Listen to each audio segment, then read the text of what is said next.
आफ्नो विचार प्रस्तुत गरिदिनु उनको लागि श्री महादेव मस्टा रातापानीका प्रो आदरणीय रतन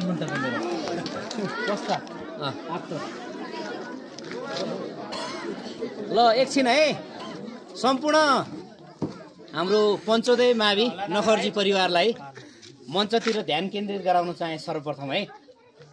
आजको यस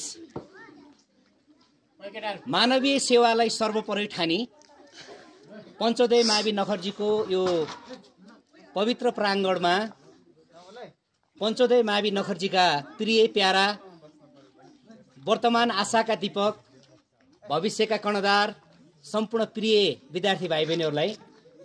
यो झोला वितरणको औपचारिक समारोहका सभा अध्यक्ष तथा हाम्रो विद्यालयका प्रधानाध्यापकज्यू मञ्चमा आसीन वडा नम्बर 9 का युवा वडा अध्यक्ष राजनीतिक तथा सामाजिक व्यक्तित्व लोकेन्द्र भण्डारीज्यू त्यसै गरेर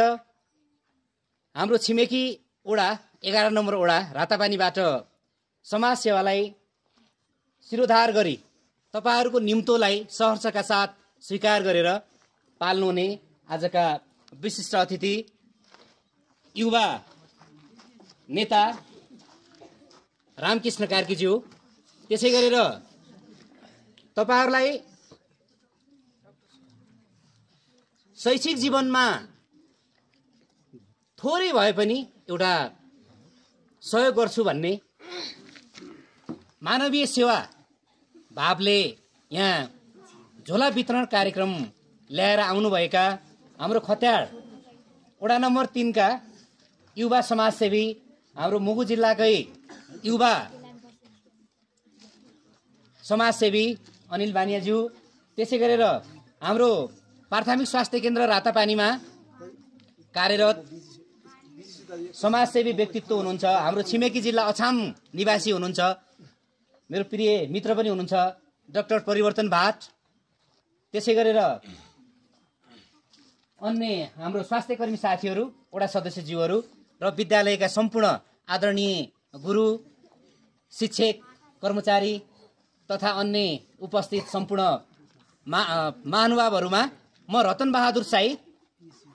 म नमुना मावि रातापानीको प्रधानाध्यापक पनि हो मेरो म पेशागत हिसाबले शिक्षक पनि हो अब यहाँ राष्ट्रपति रनिङ सिटमा जाने पालिकाको कार्यक्रममा जाने विद्यार्थी धेरै भाइ बहिनीहरू देखेको छु चिन्नुहुन्छ होला पक्कै पनि सम्पूर्णमा मेरो सहृदयका साथ नमस्कार टक्राउन चाहन्छु मैले लामो समय लिदिनँ यो हाम्रो ओडादेखि विद्यालयको हाम्रो ज्येष्ठ हाम्रो गुरु हुनुहुन्छ यो विद्यालयका युवा एनर्जेटिक शिक्षक साथीहरू हुनुहुन्छ सबैको जमर्कोले गर्दाखेरि आज एउटा थोरै भए पनि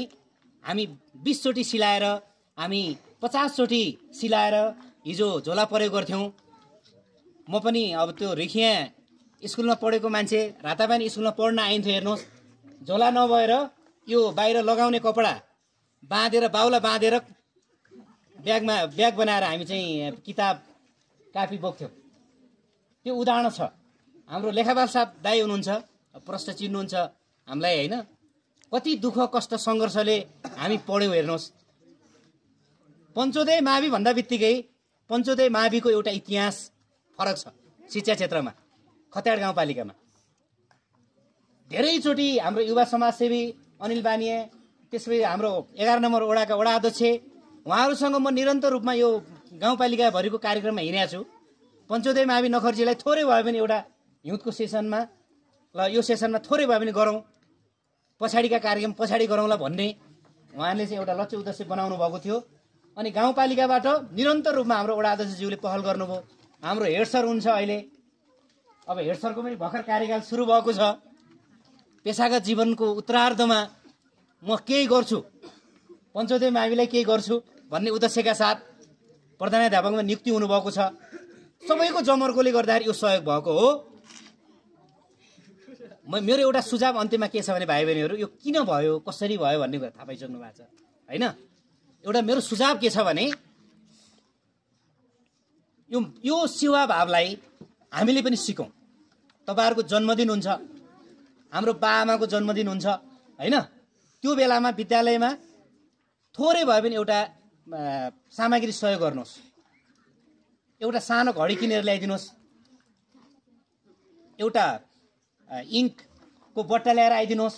एउटा डस्टर ल्याएर आइदिनुहोस्। रचनात्मक सृजनशील हुनुपर्छ भन्ने मैले सुझाव दिन चाहेँ। यति भन्दै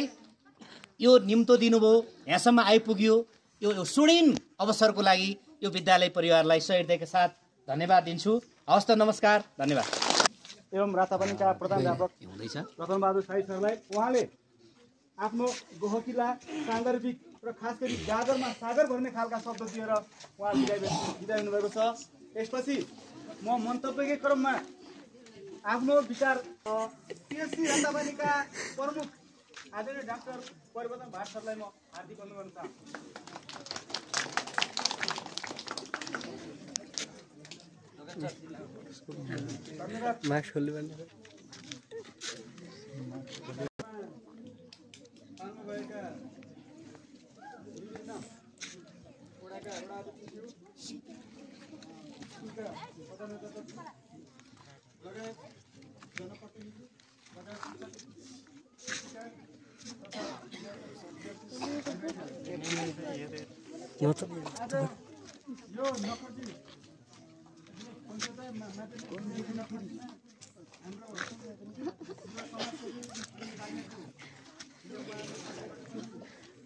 किन मुख लुकाउने हुन्छ अनि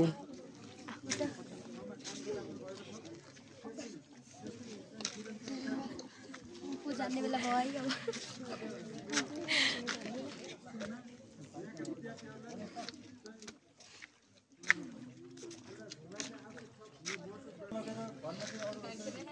घरको सामग्रीहरू हान्ने, दाल हान्ने, चामल हान्ने, यसलाई घरमा थन्काउने, यसलाई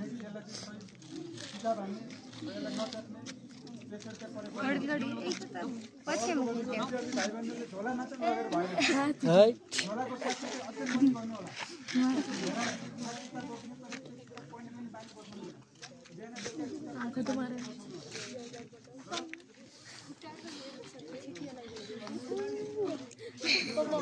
मेरो